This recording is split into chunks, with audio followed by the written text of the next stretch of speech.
Next जो characteristics है, some enzyme do not need any additional components to work. बहुत सारे एंजाइम्स होती हैं जिन्हें कोई एडिशनल कंपोनेंट्स, कोई साथी नहीं चाहिए होता, वो अकेले ही जो है वो बायोकेमिकल रिएक्शन को जो है कैटलाइज कर लेते हैं। लेकिन कुछ एंजाइम्स जो होते हैं जिन्हें मदद की ज़रूरत होती है, जो अकेले काम नहीं कर सकते, डरते हैं, उन्हें किसी साथी की ज़रूरत होती है, वो साथी, वो जो कंपोनेंट जो एंजाइम की हेल्प करता है रिएक्शन को प्रोसीड करने के लिए, उसे हम कोफैक्टर कहते हैं। Some enzyme require non protein molecules और आयन कॉल्ड कोफैक्टर। कुछ एंजाइम्स को है वो नॉन प्रोटीन मॉलिक्यूल्स या फिर आयन की ज़रूरत होती है और उनको हम कोफैक्टर कहते हैं। देखिए ये एंजाइम है, इस एंजाइम को ज़रूरत है, हेल्प चाहिए, कोई साथी चाहिए, पार्टनर चाहिए कि वो रिएक्शन में उसकी हेल्प कर सके। और वो पार्टनर कौन होता है? Non protein part. और उस नॉन प्रोटीन पार्ट को हम कोफैक्टर कहते हैं। कोफैक्टर एंजाइम की हेल्प करते हैं रिएक्शन को आगे फर्दर कंटिन्यू करने के लिए या फिर फर्दर प्रोसीड करने के लिए। ठीक है, कोफैक्टर कौन होता है? Non protein part. एंजाइम क्या होते हैं? प्रोटीन से मिलके बने होते हैं ना एंजाइम। तो एंजाइम क्या है? प्रोटीन पार्ट, और कोफैक्टर क्या है? नॉन प्रोटीन पार्ट है। अब ये जो कोफैक्टर है ये फर्दर भी आगे जो है वो 2 टाइप्स में है। एक होता है इनऑर्गेनिक कोफैक्टर, एक होता है ऑर्गेनिक कोफैक्टर। ठीक है, इनऑर्गेनिक कोफैक्टर की जो एग्जांपल है वो है मेटल आयन लाइक सोडियम है, मैग्नीशियम है, कॉपर है। और organic cofactor mean flavin, heme है। अब ये जो ऑर्गेनिक कोफैक्टर है ये फर्दर आगे जो है 2 ग्रुप्स में जो है वो डिवाइड हो रहा होता है। एक को हम कहते हैं प्रोस्थेटिक ग्रुप और एक को हम कहते हैं कोएंजाइम। हम इसको पढ़ते हैं। प्रोस्थेटिक ग्रुप कौन से होते हैं? If organic cofactor are tightly bound to enzyme.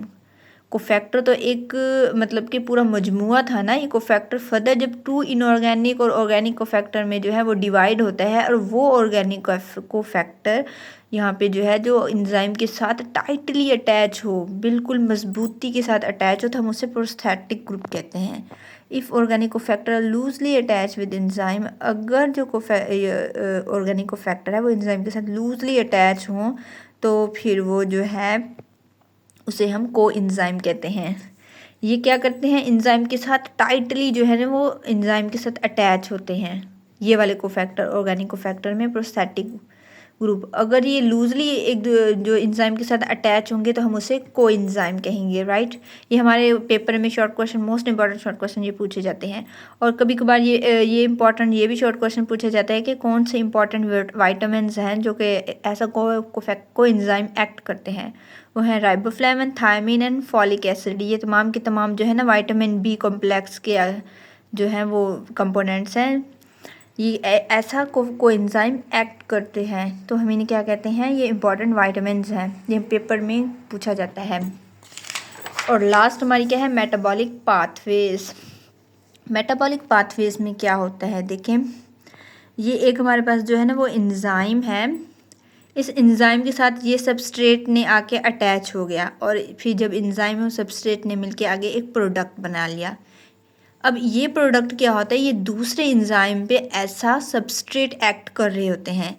ठीक है, ये प्रोडक्ट फर्स्ट रिएक्शन का जो प्रोडक्ट होता है वो सेकंड रिएक्शन में ऐसा सबस्ट्रेट जो है वो एक्ट करता है। ये इस एंजाइम के साथ आके अटैच हो जाता है, फिर वो लोग एक ये एंजाइम जो है वो फर्दर उसको है ना न्यू प्रोडक्ट बनाते हैं। अब ये वाला प्रोडक्ट जो है जो रिएक्शन 2 से आया था, जिसे एंजाइम 2 ने बनाया था जिसकी मदद से, तो ये वाले जो होते हैं ना वो नेक्स्ट फर्दर रिएक्शन का ऐसा सबस्ट्रेट एक्ट कर रहे होते हैं। ये इसके साथ आगे अटैच हो जाएंगे एंजाइम के साथ, फिर ये लोग एक नया प्रोडक्ट बनेंगे। ये एक पाथवेज बनता है जिसमें मुख्तलिफ एंजाइम जो है ना वो यूज़ हो रहे होते हैं, इस्तेमाल हो रहे होते हैं, अपना काम कर रहे होते हैं। Several enzyme can work together in a specific order. बहुत सारे जो एंजाइम है एक दूसरे के साथ मिल के काम कर रहे होते हैं एक स्पेसिफिक ऑर्डर में, जो कि एक मेटाबॉलिक पाथवे क्रिएट करते हैं, एक पाथवे बनते हैं जिसे हम मेटाबॉलिक पाथवे कहते हैं। In a metabolic pathway one enzyme take the product of another enzyme as a substrate. ये वाला जो एंजाइम है दूसरे जो एंजाइम ने जो प्रोडक्ट बनाया था उसे ऐसा सबस्ट्रेट इस्तेमाल कर रहा है। अभी इस एंजाइम ने जो सबस्ट्रेट बनाया था ये वाला एंजाइम इसे सबस्ट्रेट के तौर पे जो है वो एक्ट कर रहा है। ठीक है, after the reaction the product is passed on the next enzyme.